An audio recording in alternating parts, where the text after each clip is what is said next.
Eastern television network की जानिब से आपकी मेज़बान हिना खालिद का सलाम। अल्लामा ही ने दिया था हमें पैगाम ज़िंदगी, वरना पड़ी हुई थी आज़ादी में ज़ंजीरें।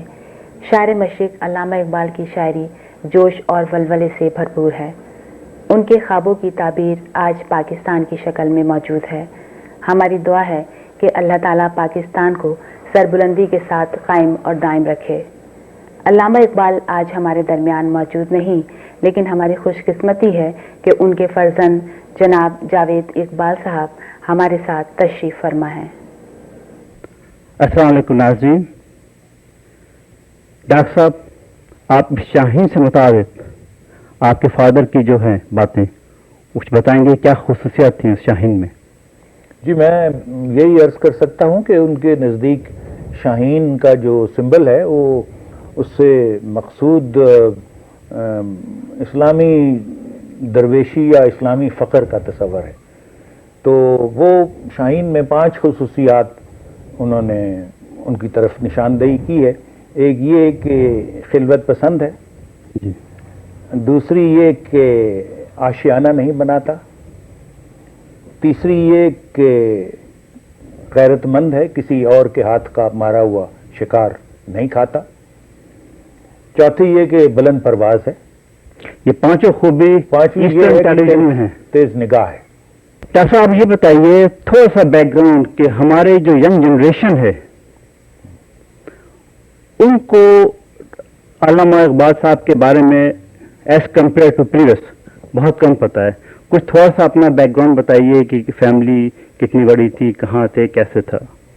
मेरी फैमिली तो मुख्तसर थी क्योंकि हम तो सिर्फ 2 बहन भाई थे और जहाँ तक वालिदा का ताल्लुक़ है वो फौत हो गई अल्लामा की वफ़ात से तकरीबन 3-4 साल पेशतर।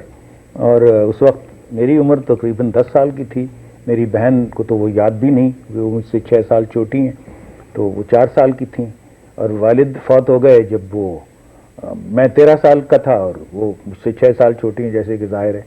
और सो इस वजह से कोई बचपन में यादें जो हैं वो इतनी ज़्यादा नहीं, लेकिन चूँकि एक फ़लसफ़ी के तालिब इल्म होने की हैसियत से और मेरी जो नस्ल है वो फ़िक्र इकबाल से बेहद मुतासर थी, इस वजह से जो कुछ भी हज़रत अल्लामा के मुताल्लिक़ कम से कम मेरी तफ़हीम या मेरी समझ में आया है और उसकी बुनियाद ज़्यादातर मेरा अपना तजस्सुस है जी। और मैं समझता हूँ कि उनके फ़िक्र के जो ज़ाविये हैं उनको आगे बढ़ाया जा सकता है बशर्ते कि इस तहरीक को जारी रखा जाए जो सर सैयद के ज़माने से शुरू हुई थी। जब आप 13 साल के थे तो आपके फादर की डेथ हो गई। आपने उनसे किस तरह सीखा? अगर आप सीख सकते हैं 13 साल की उम्र में, तो आजकल की कौम क्यों नहीं सीख सकती? ठीक है, ये आपका कहना दुरुस्त है और मैं समझता हूँ कि मेरे उनके तसव्वुरात या अफकार से जो ज़्यादा वाबस्तगी है उसका सबब एक कह लीजिए एक ज़ौक़ था जो कि मेरी नस्ल के उस ज़माने के नौजवानों में अक्सर में मौजूद था। चूँकि हम लोग उस वक्त महकूम थे और हमारी कोशिश ये थी कि आज़ादी जो है वो हासिल की जाए।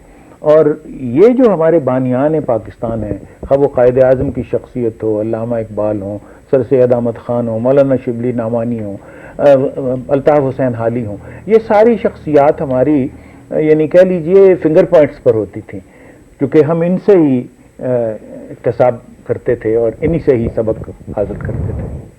अगर आज अल्लामा इकबाल मरहूम जिंदा होते तो क्या कौम की जो आज हालत है उसको देख के क्या कहते? वो बड़े परेशान होते, क्योंकि वो समझते थे उनका तो ये फरमान था कि ये कौम जो है उसमें बड़ी खूबियाँ हैं और खुदी का जो सबक उन्होंने इस कौम को दिया था, उनका ख्याल था कि एक नया मुस्लिम मुआशरा वजूद में लाया जा सकता है और उसी नए मुस्लिम मुआशरे को वजूद में लाने के लिए उन्होंने ये तसव्वुर एक अलहदा इस्लामी ममलिकत का पेश किया। तो अब बावजूद इसके कि जिस तरह हमारी हालत है वो आप सबके सामने है, लेकिन हज़रत अल्लामा का ख्याल यही था कि ज़रा नम हो तो ये मट्टी बड़ी ज़रख़ेज़ है। کیا ان کی سوچ میں تفرقہ پروری تھی؟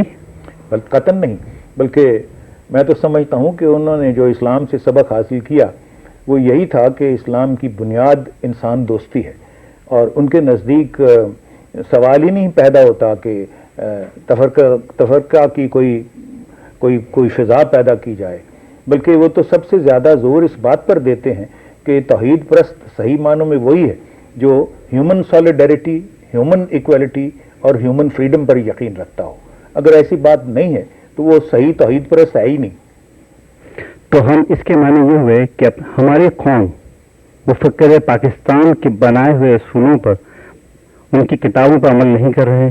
جی ہاں، یہ کہا جا سکتا ہے، کیونکہ بات اصل میں یہ ہے کہ جس وقت پاکستان وجود میں آیا تھا تو غالباً ہم زیادہ ٹالرنٹ تھے، ہم میں زیادہ رواداری تھی، لیکن جو وقت گزرتا گیا ہے ہم نے اسلام کی تعبیر کچھ اس شکل میں پیش کی ہے کہ وہ رواداری ختم ہوتی چلی جا رہی ہے، اور انسان میں امتیاز کیا جاتا ہے جو کہ درست نہیں، اور نہ ہی بانیان پاکستان کی نگاہ میں اس قسم کا امتیاز تھا، خواہ وہ قائد اعظم کی ذات ہو یا حضرت علامہ اقبال کی ذات ہو۔ تو آپ کے خیال میں کیا سجیشن ہے کہ اس تفرقہ پروری کو ختم کیا جائے؟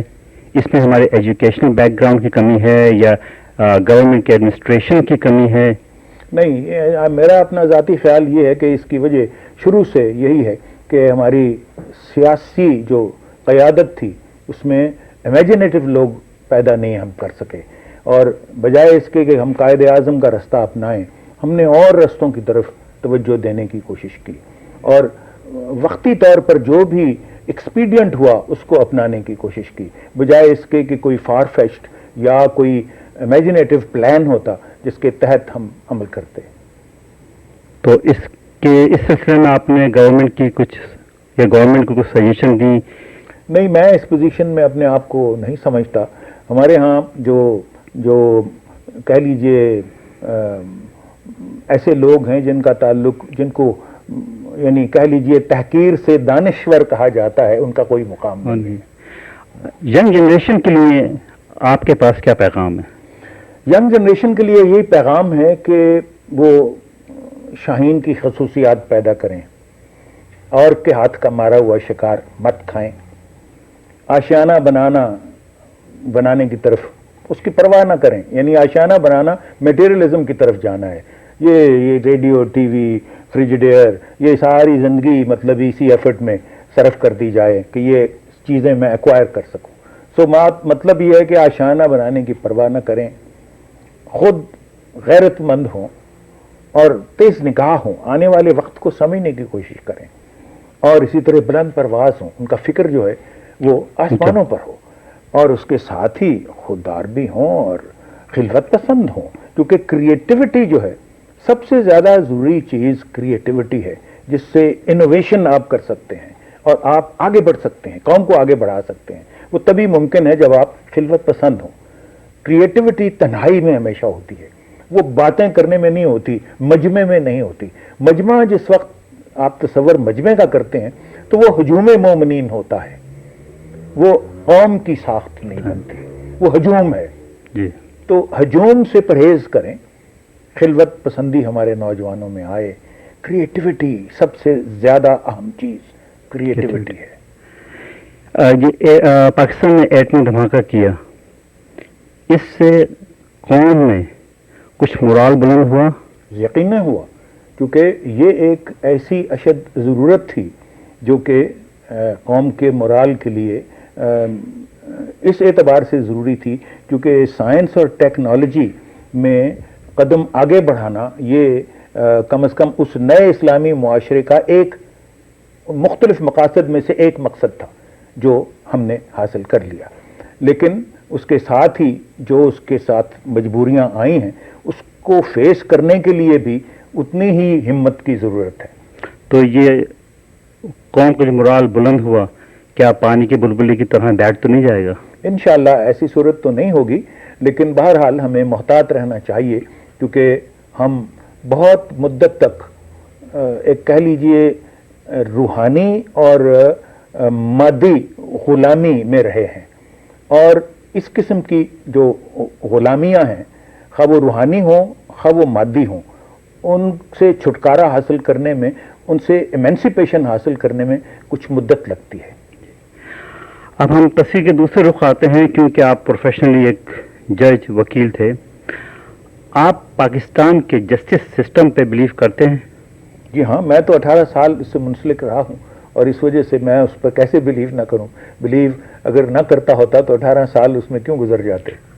अच्छा, ये बताइए आप, हर हुकूमत, जाने वाली हुकूमत को ये कहती है कि इन्होंने अदालती निज़ाम को खरीद लिया है या जजेस को खरीद लिया है या अपनी पसंद के जजेस लाना चाहते हैं ताकि जो वो फैसले कराना चाहते हैं उस पर अमल कराया जाए।